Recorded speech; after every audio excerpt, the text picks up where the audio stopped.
Hi, I'm Sandi Genovese, and I want to share with you another Christmas project to give you lots of time to create these for yourself and your home and for your friends and family as well. We're going to look at making this really fun ribbon wreath. Now, if you're like me and my crafting friends, I'm a ribbon hoarder. I admit it. All of these ribbons, scraps that I have in bags and baskets, I don't know why. Well, I do know why. I save them because I do use them. So this is a great place to use a whole lot of your green leftover ribbon scraps. And that's what all this is. If you look at it closely, there's a few other things that we'll look at how to do. I've added a photo to hang in the middle with a little die cut embellishment at the bottom. And then if you look, can you hear the sound? I've also added little clusters of red jingle bells just because I feel like it looks a little bit more like berries on a real wreath. And why not make it sound Christmassy and look good at the same time? You want to start first with a piece of chipboard that will be the base for your wreath. And what I did was I used the backing of just a pad of scrapbook papers. So even though I haven't used all the paper yet, I still pulled the cardboard off of the back. And I use this as my backing. I took 2 plates. I know I don't cook, so I don't have pans and stuff, but I eat, so I do have plates and bowls. I used 2 different plates as my guide to set it down and to trace with the pencil to get the outer circle. You need a nice, you need a chunk of ribbon to show. So between, I'd say, 1.25 inches or 1.5 inches is about a good dimension for the inside circle to create this ring shape at 1.25 inches or 1.5 inches. Just pick another plate. You might have a trash can, you might have a pan, anything circular that can be a good guide.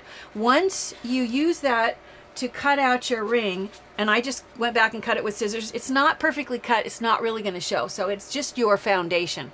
Then you're going to take, I have so many different colors of ribbon in my wreath that it doesn't really matter what shade of green I choose. Any shade of green is placed on top so that any place where my ribbons separate a little bit, you're not going to see that craft color underneath. It's going to feel like it's really solid, full of ribbons, even if there is a little hole. You'll never notice it if you cover your cardboard ring with some green paper, just glued over the top.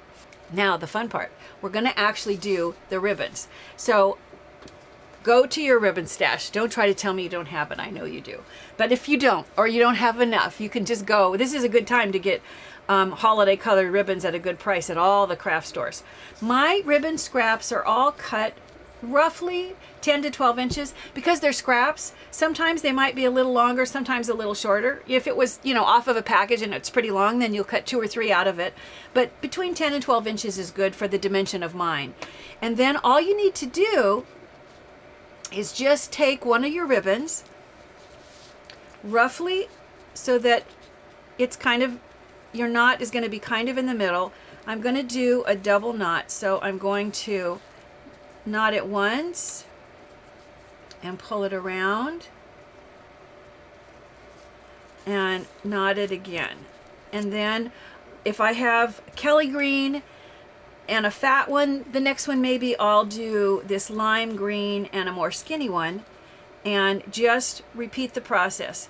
Do your first one roughly in the middle of your ribbon, and then if you have kids that like to help you, oh, they will love being the person who holds their finger so that when you get the knots, all of them are nice and tight. So you'll then get the next. Then you're going to just keep going. I could keep going, but I don't really need to. You just keep knotting your ribbons. You'll end up with, sometimes I like for it not to be quite so regular, so when it's finished, you can go back in, and if I bring this over and show you, you'll see what I mean. They'll all start to just melt and mesh together, but if there's places where you want to trim some off, it's an easy thing to do, just a pair of scissors. After you have the ribbons, before you get solid ribbon all the way around, it's easiest to put the holder, the hanger for your wreath first. So you could do it before you start, but of course I've already forgotten that, and it really doesn't matter. Wherever it's going to hang, I'm just using an 1/8 inch hole punch, and I'm going to come in and I'm going to punch what will be the place where I'll hang my wreath.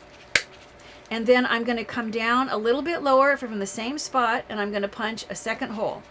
This is where I'm going to hang the ribbon that will hold the photo, or whatever embellishment you're going to put that will hang in the middle of the wreath. For the hanger, I used a much thinner ribbon. The length of your ribbon, it just depends on where you want to hang it and how long of a hanger you need. Make the ribbon long enough to accommodate where you want to hang your wreath. I'm just folding it in half, and then I'm going to take the two ends and I'm going to just create a knot. And usually, because there's two ribbons there, I don't even have to do a double knot. Usually one knot is enough. If you used a larger hole punch, the purpose of the knot is for it to catch when you thread it through.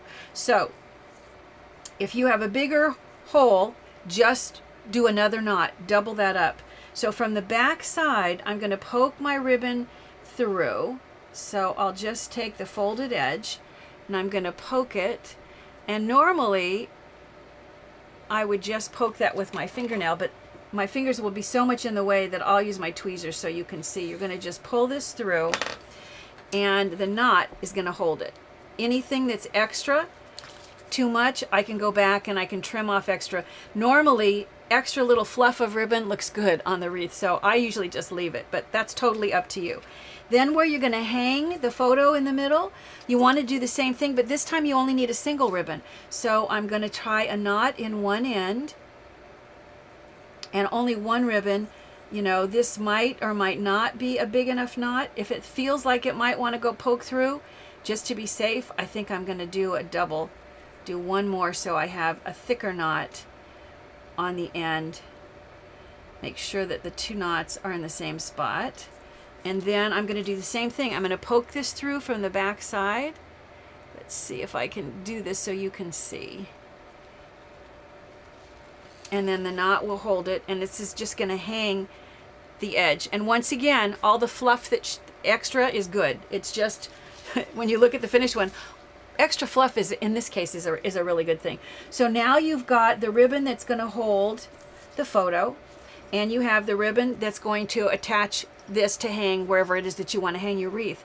In order to get these embellishments, let's look at what I did there. I'll move this out of the way so you can see what I have here. I'll bring it up in front of me and show you, because you have some choices here, some options.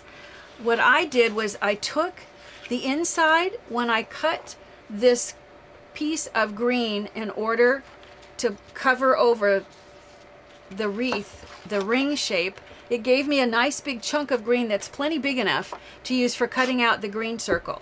And the green circle is just going to have the photo matted in the middle. With the photo, you have a choice of a photocopy, or you can use, I used actually a real photo. And you know, whatever is better for you, whatever works for what you have on hand, what's easy to print, or what's best for your budget. But let's look at my favorite circle cutter. This is from Stampin' Up! And I have a glass mat underneath it that I think is from EK Success. So it's kind of a combo. But what I have here is the circle cutter, and it's not very easy to see the guide. The guide is right here. And it's got centimeters down here, and it has inches right here. And if you'll look very closely, let me do this with a pencil. Here is, if you want a 1-inch circle, you're going to line this arrow up with this 1-inch mark. Here is the 2-inch mark right here. Here is the 3-inch mark, and I want a 3-inch circle. So that's what I'm going to do, is I'm going to line this up. And in order to do that, I'll show you how. This knob here just allows you to maneuver this into whatever position you want in order to cut the size circle you want. So here, this is lined up right with 3 inches. I think actually my photo was 3 inches. I think my green paper is actually going to need to be more like 3.5. So I'm going to move this over a little bit to make a slightly bigger circle. Once you have the guide set, then you need to cut the circle. Now look at all of this loose paper that I have. Let's get rid of this.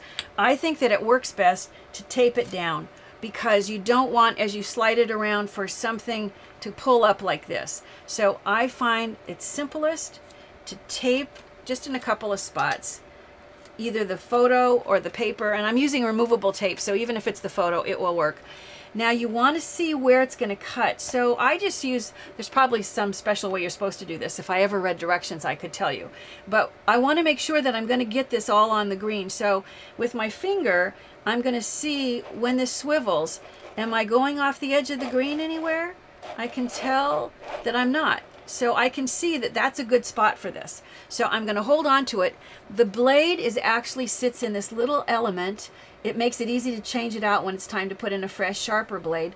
But all you do, there's a couple little notches on this base and a couple of little segments that slide into those notches. So when I get those lined up and then give it a little turn, now all I have to do is hold steady on this outside. It's got a little rubber thing here, and then press down. Oops. And that simply and quickly, I mean, I've never been happier with a circle cutter as I am with this guy. This one works so well. So here is my great looking circle, and I'll move this enough out of the way to show you how this next element goes together. So if you'll take the wreath and you have the part where your photo is going to hang, what you have is the circle, and then you have the photo. Now, if you're going to have two embellishments, I'll do this as if you were doing not a photo. What you would do is take and place your ribbon in between two matching size circles. So I would put adhesive on here, place my ribbon down, and adhesive on here, and now I could just add whatever embellishment that I want to add. But if you want to add a photo, and it's going to also be a circle, it's going to cover most of that. So I can use the photo to trap, and I don't need a second green circle. All I need to do is just put adhesive on the green circle, just being careful that I don't go all the way out to the edges, because remember, there's going to be a border of green that's going to show all the way around. So I'm going to lay this down so that it falls right in the center. The circle falls in the middle of the ribbon, and press on the adhesive. Remember, there's all adhesive there, so then I just am going to center this once again so that you have an even border all the way around, and if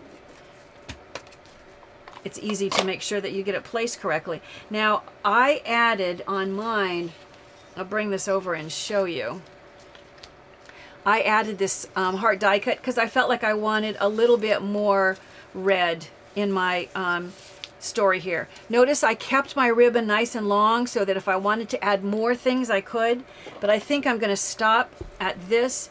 So I'm going to just trim it where it will just rest behind all of the ribbon. So you can see, once you go back and you add all your ribbon scraps, all you little ribbon hoarders like me, you're going to create a really cool wreath.